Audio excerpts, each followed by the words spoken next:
YouTube, what's up? Back again for another daily fishing video here on Andrew Upshaw Fishing. Just made it back from New York at Oneida Lake. It was a 25-hour drive. It took me forever, it seemed like. I had to go pick up Kane and Val in Ohio, so I had to detour around and then come back down. It was a long drive, no doubt about it. And there was just no way I could really film a suitable video for you guys, and I just didn't want to put out some crap that you wouldn't watch. So I kind of saved until I got here today. But today's video, guys, we're going to dive into something I should have talked about a long time ago. And that's college fishing, and really kind of breaking down, I'm not going to say the live college fishing, but the misrepresentation of college fishing. Well, I think that's a better term, maybe, misrepresentation.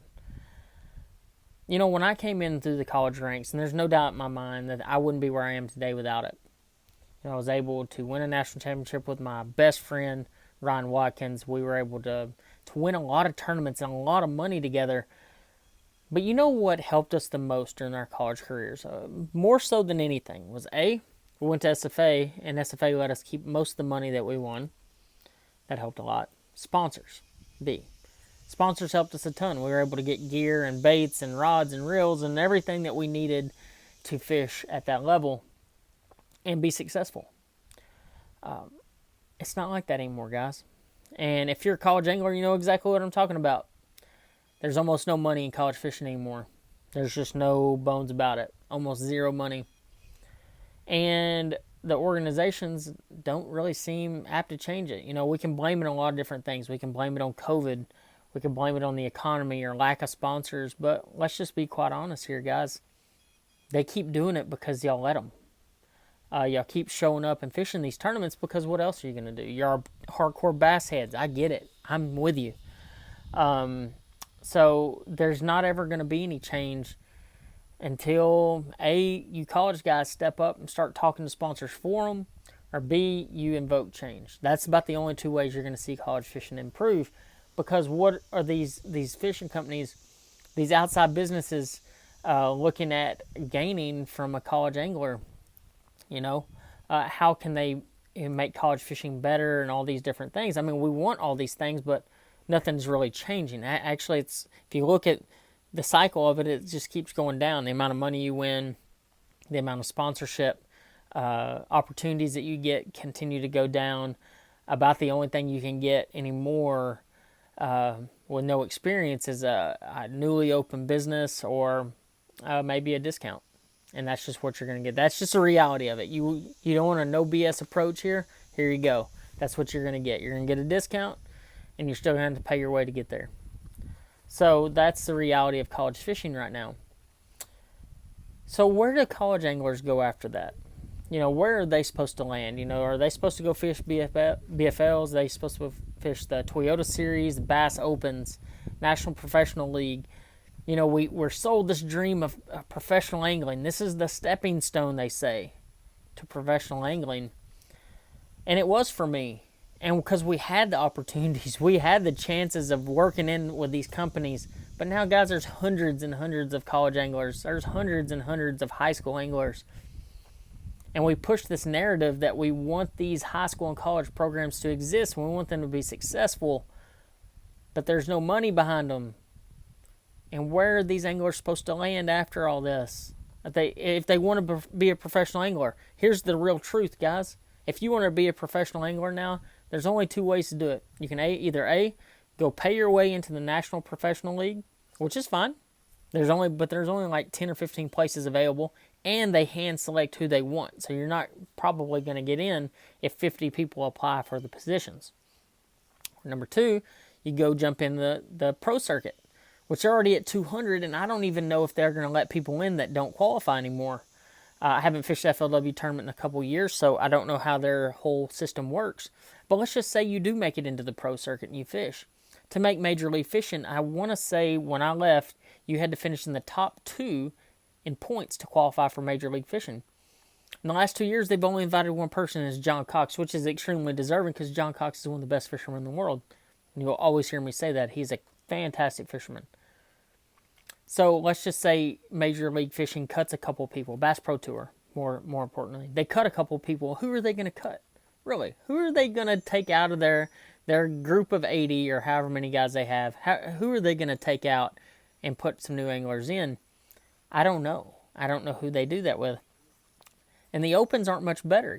I'm currently sitting in 7th place in the Bassmaster Opens to try to make the top 3 in points. So out of 225 anglers, I have to finish in the top 3.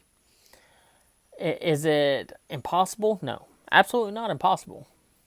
Winning the lottery isn't impossible either. Or getting struck by lightning is not impossible. But, there's still that chance. I must say that my chances of making the elites are better than the chances of winning the lottery or being struck by lightning, but not by much. Guys, making the elites right now in its current state is extremely hard. You have to, if you break it down by days, and the best person I've ever seen break it down like that was Hunter Shyrock, and he spent years trying to make it. And he literally broke down every single day as an opportunity. And he had to be perfect every single day of every single event that he fished in that particular year, and he was able to qualify. You can't have a bad day. You can't have a bad minute. You can't have a bad hour. You can't lose fish. You can't have a fish die. You can't have these things happen and expect to make it in the top 3 in points. It's just not how it works anymore, guys. So that's one of the big problems. I just don't know where all of these high school and college anglers are supposed to land after they finish said programs, after the high school guys finish, because I'm going to tell you right now, high school fishing is probably one of the biggest things in fishing as it is right now. No questions asked. There's more hardcore high school anglers than there are college guys, and those high school anglers are going to eventually turn into college guys that want to fish, which are eventually going to turn into people who want to be in this sport. Well, every other trail is at max capacity right now. We don't have a landing spot for a lot of these anglers. So this is my urging to you. If you're watching this is some things that I feel like we should change. These are some ideas that I have.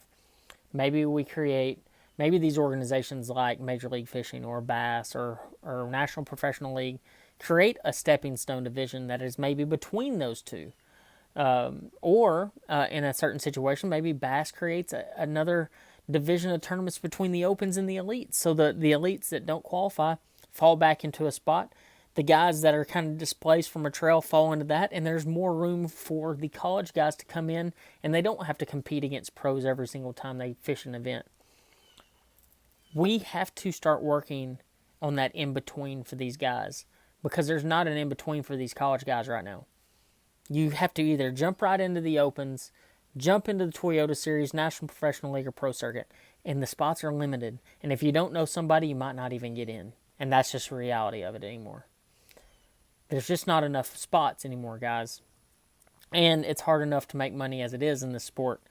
So we're kind of in this real weird limbo when it comes to where these college anglers are supposed to land. Heck, I'm in a limbo right now. I've fished professionally since 2012, and I'm not fishing the Pro Circuit. And so I'm fishing the Bass Opens trying to qualify, and it's an extremely hard limbo to be in. But it is what it is. I'm making the best of what it is. So instead of just sitting here complaining about how hard it is, I'm giving ideas of how we can make it better.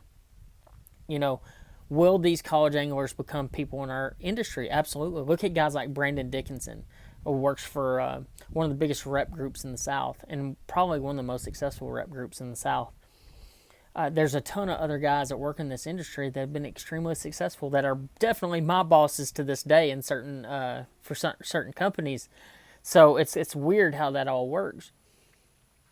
But guys, we need to really focus on how we get these college anglers into the next level instead of just throwing them to the wolves in the Opens and the Toyota Series. My advice to you college guys. So I've talked about how we can try to make things better. My advice to you college guys. The college fishing scene, focusing only on college fishing, if you want to be successful, that is not the way to do it anymore. You still need to go to college. You still need to do college fishing because the contacts you make are really good. The money you win is not going to be very good, but at least you'll get some exposure. At least you'll get, noticed at college fishing. But what I would tell you to do, if you ask me what you should do, you should work on your social media. You should work on your YouTube channels. You should keep branching out, making those contacts, and you need to be fishing. You need to be fishing outside of what you're already fishing. Yeah, you might not be able to afford it. I had to work a job at Best Buy. I worked as a tackle store manager. I've worked at a lot of different positions trying to make ends meet so I can be successful when I was in college. You do what you got to do, make your money so you can fish if that's what you want to do. Learn from those BFLs, learn from those Toyota series. If you have to fish out of the back of the boats, do it. You're going to learn from it. Guys, I hope you enjoyed this video. I hope you understand the aspect of what these college anglers, these high school anglers are going to be facing in the years to come and where they need to be if they want to be professional anglers. I hope you enjoyed this video, and I'll see you on the next one.